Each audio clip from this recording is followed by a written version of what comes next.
தகவல் அறியும் உரிமை சட்டம் என்றால் என்ன? எப்படி தகவலை பெறுவது? இன்று நாம் தகவல் அறியும் உரிமை சட்டம் குறித்து விரிவாக பார்க்க போகிறோம். இந்த சட்டம் இந்தியாவில் 2005ஆம் ஆண்டில் வரவழைக்கப்பட்டு பொதுமக்களுக்கு அரசாங்கத்தின் செயல்பாடுகளை பற்றி விளக்கம் பெறும் உரிமையை வழங்குகிறது. இது அனைத்து இந்திய குடிமக்களுக்கும் மிகவும் முக்கியமான ஒரு உரிமையாகும். ஏனெனில் இது அரசின் பொறுப்புணர்வை மேம்படுத்துகிறது மற்றும் ஜனநாயகத்தின் அடிப்படை தூணாக விளங்குகிறது.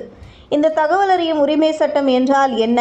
நம் நாட்டில் அரசாங்க அமைப்புகள், துறைமுகங்கள் அல்லது பொதுத்துறை நிறுவனங்களில் நடந்து வரும் நடவடிக்கைகளை பற்றிய தகவல்களை நாம் நேரடியாக கேட்கலாம்.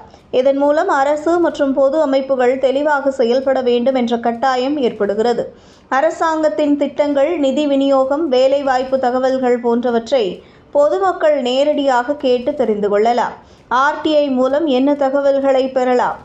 RTI மூலம் என்ன மாதிரியான தகவல்களை நாம் பெற முடியும்? இதில் அரசாங்கம் தொடர்பான பல்வேறு தகவல்களை, திட்டங்களை மற்றும் செலவுகளை பற்றிய தகவல்களை கேட்கலாம். இதில் அரசாங்கம் தொடர்பான பல்வேறு தகவல்களை, திட்டங்களை மற்றும் செலவுகளை பற்றிய கேள்விகளை கேட்கலாம். ஒரு குறிப்பிட்ட திட்டத்தில் எவ்வளவு நிதி செலவழிக்கப்பட்டது, அது எந்த வகையில் பயன்படுத்தப்பட்டது, ஒரு திட்டம் எப்போது தொடங்கியது, அதன் முன்னேற்றம் என்ன போன்ற பல கேள்விகளை சொல்லலாம். இது முழு கணக்கெடுப்பையும் பாதுகாக்கும் வழியாகும். RTI விண்ணப்பம் கொடுப்பது எப்படி? இப்போது RTI விண்ணப்பம் எப்படி கொடுக்க வேண்டும் என்பதை பார்ப்போம். முதலில் நீங்கள் கோரிக்கையை சமர்ப்பிக்க வேண்டிய துறை அல்லது அமைப்பை தேர்வு செய்ய வேண்டும். அதன் பிறகு அந்த துறைக்கு ஒரு விண்ணப்பம் எழுதி அதில் நீங்கள் என்ன தகவலை பெற விரும்புகிறீர்கள் என்பதை குறிப்பாக எழுத வேண்டும். கோரிக்கை மிக தெளிவாகவும் சுருக்கமாகவும் இருக்க வேண்டும். உங்கள் விண்ணப்பத்தை தகவல் அதிகாரிக்கு அனுப்ப வேண்டும். RTI விண்ணப்பம் எழுதும் வழிமுறைகள். RTI விண்ணப்பம் எழுதும் போது இதை கருத்தில் கொள்ளுங்கள். விண்ணப்பம் எளிமையான மற்றும் தெளிவான மொழியில் இருக்க வேண்டும். விண்ணப்பத்தின் தலைப்பில் தகவல் அறியும் உரிமை விண்ணப்பம் என்று எழுத வேண்டும். கேட்கப்படும் கேள்விகள் அல்லது தகவல்கள் குறிப்பாகவும் சுருக்கமாகவும் இருக்க வேண்டும்.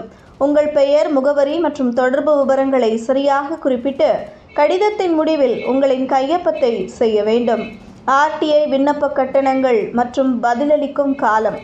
RTI விண்ணப்பத்தை சமர்ப்பிக்கும் போது 10 ரூபாய் கட்டணத்தை செலுத்த வேண்டும்.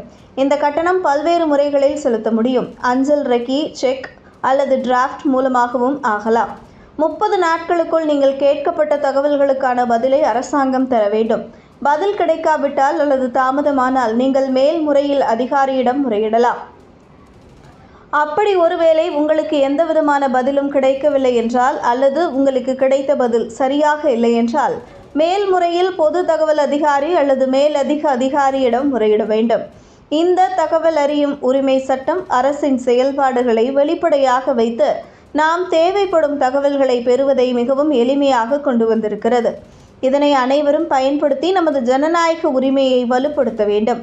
இது போன்ற பயனுள்ள தகவல்களை தெரிந்து கொள்ள செய்தி புனலுடன் இணைந்திடுங்கள்.